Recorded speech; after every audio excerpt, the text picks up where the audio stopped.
Well, hello guys, welcome back to the channel and welcome back to the F-18 Hornet build series. Now, as I mentioned in the F-14 unboxing, things are going to get a little bit sporadic on videos on the channel because we've got different projects on the go right now. So the videos will be quite random, but we are moving into the F-18 rear end, finishing that up before we move forward. So stay tuned and we'll get back into this aircraft.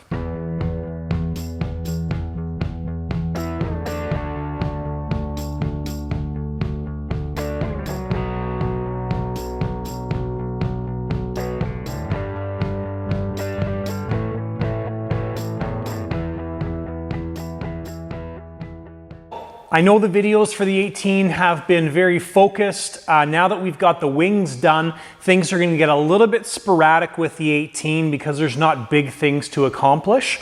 So next thing we have to do is we have to start moving forward with our pieces. So what that means really is we've got to wrap things up in the back end here, get all the wiring forward before we can connect that nose together. So what that means is we need to work on our smoke nozzles, I think is the very first thing that we're going to do. We've got to work on our tray system that's going back here in the back end where we're going to have a bunch of equipment mounted. So when you're starting up this aircraft, you just have to remove this one hatch and you'll have access to everything. So that's kind of probably the majority of this video is going to be wrapping up the back end portion here. So let's start with the smoke nozzles. And I forgot to mention, one of the other things we're going to be doing in this video is probably changing the names on the aircraft. Now, the reason I want to do this now is because the front section is separate from the rear section. So getting this and moving this around is a lot easier now than it will be once it's bolted onto the aircraft. So the owner, John, has two friends that have flown F-18s before. So we're going to be basically sanding this area down. I think I've talked about this before. We're going to be sanding this area down, probably have to repaint the yellow.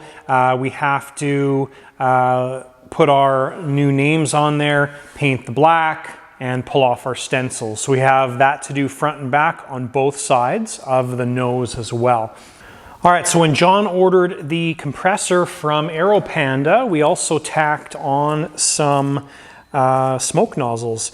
Now, I've actually never seen the Aero Panda or the ones from Aero Panda smoke nozzles before, and these things look awesome. I love the fact that they come with a fitting installed on them. That is a wicked idea.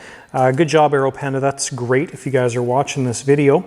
So, I had a different intention in mind to mount these smoke nozzles, the same thing I did on the last F-18. We may still do that. I'm going to see if these tabs will work well for the mounting system. Now, these tabs are designed to go underneath the turbine fixing system or the clamp. We may do that, but we may also mount this to the fuselage. So I'm going to play around with this and see what the best way to mount this is. All right, so one of the huge positives for these, the rail system on this F-18 is just how easy it is to get that in and out. Basically slid the engine out, and that's awesome. So what I did was undid one side of the engine rails and slid the smoke tube in. Now these little tabs here, they move around on the smoke tube, so we can move the smoke tube forward, backwards, move it all over the place, but I think that's going to be a decent spot for it, and just a great setup. So all we have to do is put our 4mm Festo line onto here, and those are going to come to a T, which will go to the SWE-WIN smoke pump. So great, simple setup. So we're going to get this stick installed on this engine. The other engine will do the same thing. So we'll get it bent so it's sitting roughly in the middle of the exhaust here, and it's pretty straightforward setup. I like to have it sitting kind of about there is where we're looking for. So when the smoke comes out of the nozzle, it's very close to the center of the exhaust. All right, so both engines are reinstalled. You can see the 4mm line that we already got hooked up and connected to that. So one of the downsides of mounting the smoke sticks on the side of the turbine like that is there's nothing really solid holding them so they can spin a little bit. So it's just one of those things to check, you know, kind of pre-flight. Just look down the exhaust and just make sure that the sticks are roughly in the middle. You are able to take those with your hand and spin them as well too to get them in the right position. So, all right, so we have the saddle tanks bolted in, the main tanks bolted in, the wing tubes are installed.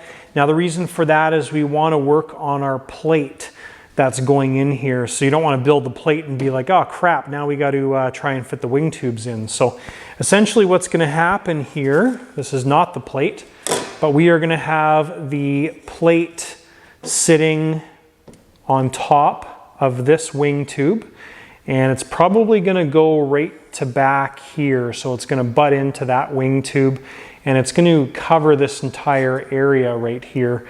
And that's going to allow us to put a bunch of equipment in this area, air fill valves and all that kind of stuff. So that's the plan for this back end. And so that's the next thing I'm going to do is basically get that all sorted out. So what I need to do is make a large template for a cover that's going to fit in here. We don't want it so big that it's going underneath here and not removable. We basically want to be able to undo, you know, maybe 4 bolts, 3 bolts, whatever it is, lift the cover up and be able to service underneath it. So that's the plan for the rear section where I guess the rear equipment tray.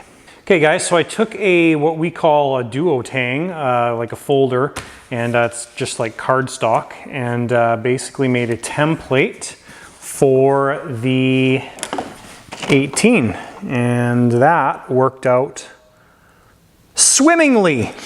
So I think what I'm going to do for mounting this initially is just glue a piece of block on the side of each of the tanks, and probably one on each side of the back portion of the front tank, and that's going to sit in there. So initially on here, I think, well, I know we're going to put our on-off valves, our Festo valves.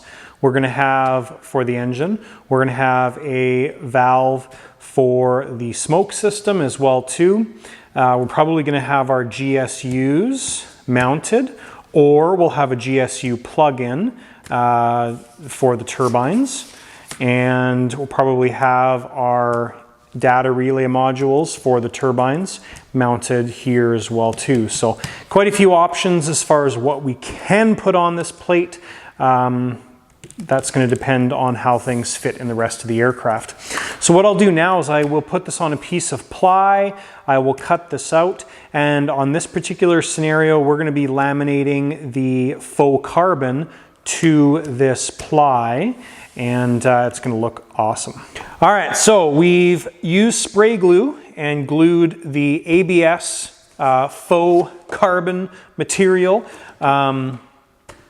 and then we've put glue on the wood as well too.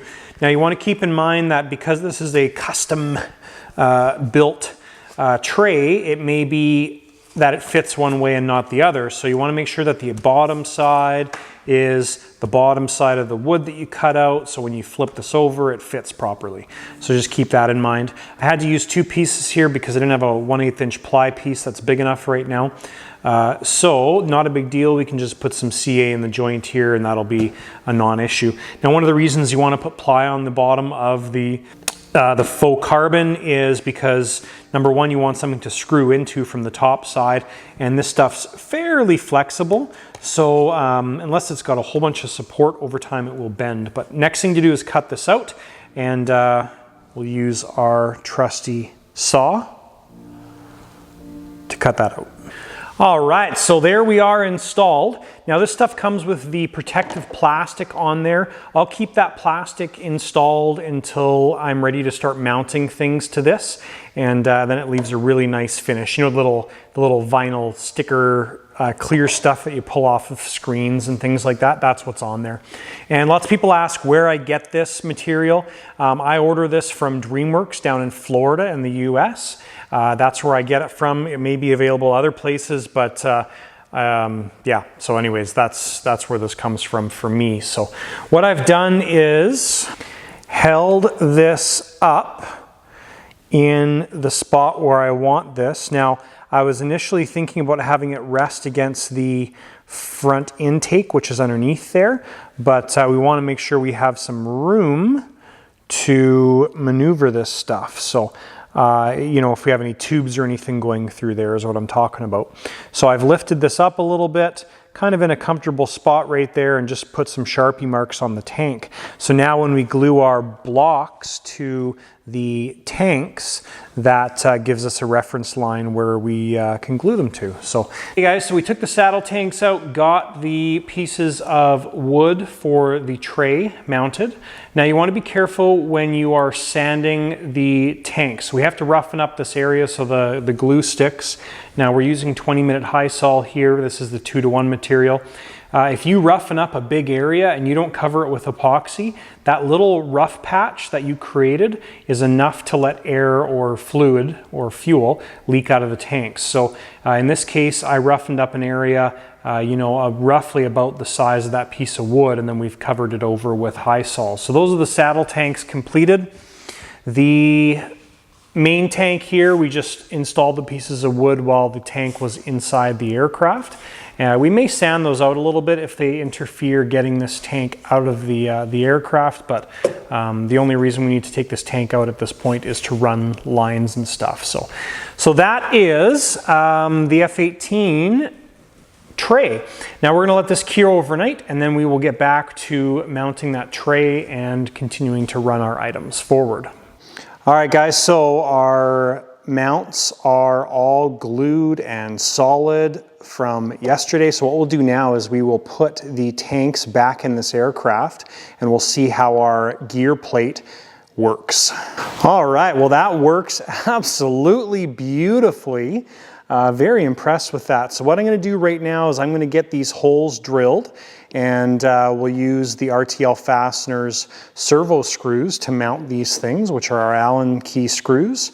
And this gets us started on placement of items back here. So initially, the first things I'm going to be putting on here are the Festo valves, but I'm not going to mount that stuff yet because it gives me a little bit of time to just think about what's going on back here. So we'll leave that be right now, but we'll drill those holes and get this mounted. All right guys, and there is the tray bolted in. So that part is done. We're going to give some thought to our gear layout and stuff back there. Next thing we're moving on to is the names on the nose section. So step number 1 on this is start sanding. Now we're going to start with a fairly non-aggressive sandpaper. Well, maybe we'll start with like a 400 or a 600 and see how this goes. And I'm going to get my stencils made for that, and that will give us a dimension on what we need to actually sand. All right guys, so as we go through this, you can kind of see the different layers here as we're sanding. So this first tip there, I went with a little bit more aggressive sandpaper, the 180, just because the lighter stuff wasn't doing anything. So that section is basically getting through the clear coat, and then this section here is starting to get through the black. So that's basically what you're doing in this case. Is we're just going to just be very, very careful, not use any power equipment, just our hands to sand this. We want to stay away from the yellow line just because we don't have the exact color yellow. So we don't want to have to paint on any of this area, but we're just looking to expose that yellow all the way in that area. So I'll have to check with John, but I believe that Yip Yip is going in the front here, and Happy is going in the back there. So gives you an idea of the area that we need to sand. So basically we're sanding out the exact name in this area. All right guys, and that's what it looks like as we get through the black. Now when I hold the new painting masks up there, we are very close for the top writing, and the bottom we're going to need to do a little bit more black in this area. So basically what we're doing is we're getting rid of the black, we're going to mask this off, we're going to put new yellow down, just keeping everything as light as possible so you don't have any ridges, and we can blend this in nicely. So anyways, going to do a little bit more sanding down here and we'll be good in that spot. All right, so there we go. One side is complete and we've got all the old names sanded off. Now this one, the name, obviously we went past because the new name's bigger, but that's kind of what we're looking for. And then now we need to sand the other side, and what we'll do here is we'll mask this area off fairly tight to the line right now, and we're going to spray the yellow in all the spots. And but anyways, we got more sanding to do on the other side. Guys, so we've got all of the areas sanded down now. And there is our prep job. So that's a whole lot of prep and a whole lot of prep material for 4 small areas. But, well, that's not gonna work so well, is it? But that's basically what you need to do in this scenario is prep, because a good prep job will ensure that everything works out with your paint job. So with regards to colors, I actually got this tip from you guys, one of you guys, I can't remember, but basically painting the back of white spoons. I used to paint cardboard, but this is way better, and then you can write on there what it is and easier to manipulate and move around. So anyways, these are the 4 or 3 colors that I have in stock for yellows, and clearly the Tremclad gloss yellow is the best. These are Rust-Oleum Gloss Marigold and Tamiya TS34, which is very orange, but this Tremclad gloss yellow is like a bang-on match. Now the gloss isn't a big deal because we're going to be putting a flat clear over top of this. So that's the paint. Tremclad rust paint. That's simple. So basically, next thing to do is we're going to take this out into the shop, and we are going to simply just paint those areas. We're going to use a really, really light dusting on this area. Now I've already wiped this down about 3 or 4 times with alcohol, got all of the stuff off. We're going to warm the can up as well too. Guys, so with the nose section waiting for paint to cure, we're going to move on to parts of the rear here. So just kind of laying out some of the 3D parts we may be using in this kit. Now keep in mind that all of these 3D pieces that I'm using on this kit are available on the website, thelightersideofrc.com, my website. So these are UAT holders, which will work great for the MAP UATs that we're putting in this aircraft. We've got some GSU holders, which are we may use, we may not use, depending on how we lay things out. We've got all of our Festo/Pisco valve holders, so we're going to have 3 of those mounted across there, and we're going to be using a bunch of wire holders as well too. So basically what I'm going to do now is I'm going to focus on getting the wiring for this back end, so the wing connector, routed forward so we can start to wrap up this back end as I've talked about. So essentially with that, I'm just going to put a little tiny hole that lines up with the wing hole opening, and we'll put a little grommet in there, and then our ash lock connector will be sticking out the end of the fuselage. And that's how we're going to deal with the wiring portion. You've seen that before on the wing side, so nothing really special, but I'll show you the final result here. Okay, so we've got the rubber grommets installed on both sides. Now these basically I just measured back from the front wing tube. 55 millimeters is the center of the opening on the wing, and then we just center that in the actual thickness here. So that works out good. Now we'll run all of our wires here and forward.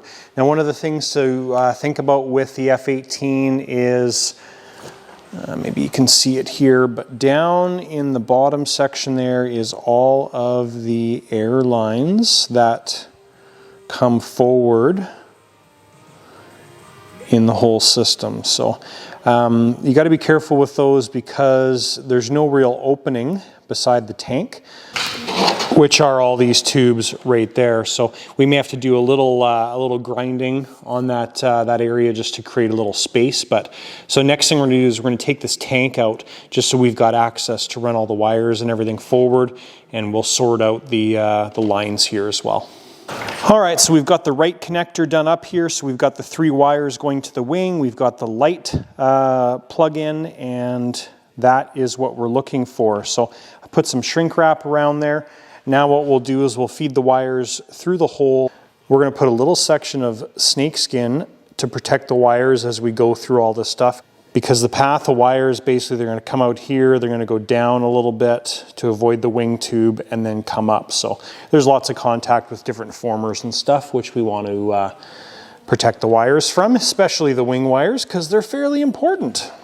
All right, so we've got both of our connectors installed on each side. Now you can see, I'll show you here what I've done. So I've come straight down to the clip that I installed in the fuselage. Now when the tank goes in, basically it kind of pushes the wire right there, and that's how everything sits. So I wanted to keep it out of the way of this area because that is where the wing tube comes through, so we don't want any interference there. So that's how we've run everything, and that's going to work out good. And this is always one of my favorite shots, the massive wire bundle coming forward. And that's not even everything, because we got the turbine stuff and all that stuff to come forward. Okay guys, it's been a couple days since I painted the yellow on here. What we're doing is we're just letting it cure. So we need to give this about 2 days to cure before we do anything with it. But that is what all the yellow areas look like. So I didn't pull all the prep off because we're going to have to re-prep these areas. But basically what we're going to do next is we're going to feather the edge a little bit, meaning sand the edge of the yellow to smooth it out. Then we're going to put our stencil on the yellow area, and then we will mask off a little bit larger black area and basically paint the black. Now that's going to be a little bit interesting because we don't want to end up with a hard line, so it's going to be kind of seeing what happens, but we may have to also sand out the edges of the black. So what we'll probably do is follow this existing line just on the outside, and then we'll sand into that. And once we cover it with the matte clear, hopefully that gets rid of everything. So, but that is basically what we're doing here. Now the yellow is very, very close. This could have been a little bit more orangey, but I think once it's done, you won't notice the mild difference there, but those names will pop again. All right guys, so F-18 is back in the shop here, the current shop. So what we're gonna do, this paint is hardened up now. So what we're gonna do is we're just gonna take some fine sandpaper, probably the 800 here, and we're just gonna feather the edges a little bit is all we're trying to do. So right now there's just maybe you can hear this. Okay, there's just a little ridge there. Obviously it's like paint thickness of a ridge. So we're just gonna knock that down a little bit. We don't wanna go crazy with it, but we just wanna knock that down, clean this all off, and then we'll put our stencils on there before we paint that black. Okay, so that is the next step. All right, so we are all prepped off. We have our stencils in place, and we are good to go. So the only other thing I'm going to do here just before I paint is force that stencil into the panel line. That's important because we don't want any black to get in there. There may be a little bit of run through, but we don't really have much control over that. So unfortunately, that's just the way it is, but looks good. So what we're going to do now is we're going to take a spray bomb of flat black, just do some really, really light coats. Again, we want to try and minimize the amount of line we get on the edge. We are probably going to end up sanding that a little bit and then putting flat clear, which will blend everything together. So looks good though. So we'll take a quick look at the first pass here, but just want to give a shout out to everybody who has donated to the Shop Build Fund. The links are listed down below if you don't know what we're doing, but we're crowdfunding the shop build for the lighter side of RC. The donations we've gotten so far have been amazing. Dollar value wise, it's actually blows my mind. It's really, really cool. So I really do appreciate all the donations. Thank you sincerely to everybody that has donated to the shop build. As your names scroll up here, all of you guys are amazing. I appreciate it very much. Thank you. Okay, so we've got our first pass on there. It is very, very light. And we could almost leave it as one pass, but we've got a little bit of hazing around the edges there. I don't know if the camera will pick it up, but anyways, we're, yeah. So anyways, we're gonna let that set up for a few minutes here. We'll put a second pass on there, and that's basically changing names. All right, so we have pulled off all of the prep material, and the next step here is to pull the stencils off. So it's been maybe about 20 minutes or so, and the paint is dry to the touch. So we just have to be careful with that. Now with this paint, we can either get the clear coat on within the hour, or we have to wait 48 hours. Now, if you don't wait that right time, what happens, let's say if we came back 4 hours from now and put the clear over top, generally all the paint's just gonna go and it all like wrinkles together, and it's not a very good thing. So anyways, we're gonna peel all the stencils off and take a look at what it looks like. All right guys, so we are all prepped and ready to put clear coat on this. So what's happened is we sprayed the black like you saw, we pulled the stencils off, and now we're just going to spray the clear coat. We're basically just going to blend the clear coat into the surrounding area, and that's as simple as that. So I'll show you guys what this looks like after we've cleared it. All right, so we are done changing the names, and it worked out great. So the sheen of the clear coat that I had matches what is on the plane, and that looks awesome. All right guys, so great episode I think for the F-18. We started some work in the back portion of the aircraft. We successfully changed the names on the nose section, and looks awesome. Really happy with the way that all worked out. So next thing we're going to be working on with the 18 is we're probably really close to joining the front part of the fuselage with the back part of the fuselage. We've got all of our wiring done. We'll still have to get some of the material figured out that we're going to mount to that plate that we created in this episode, but really close to joining this fuselage together. So that'll be a great next step for this aircraft. Basically that progresses everything else in the nose section and all of the equipment mounting in the aircraft as well too.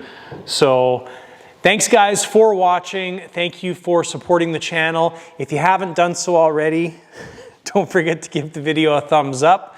Hit that subscribe button down below if you haven't done so already, and we will see you in the next video.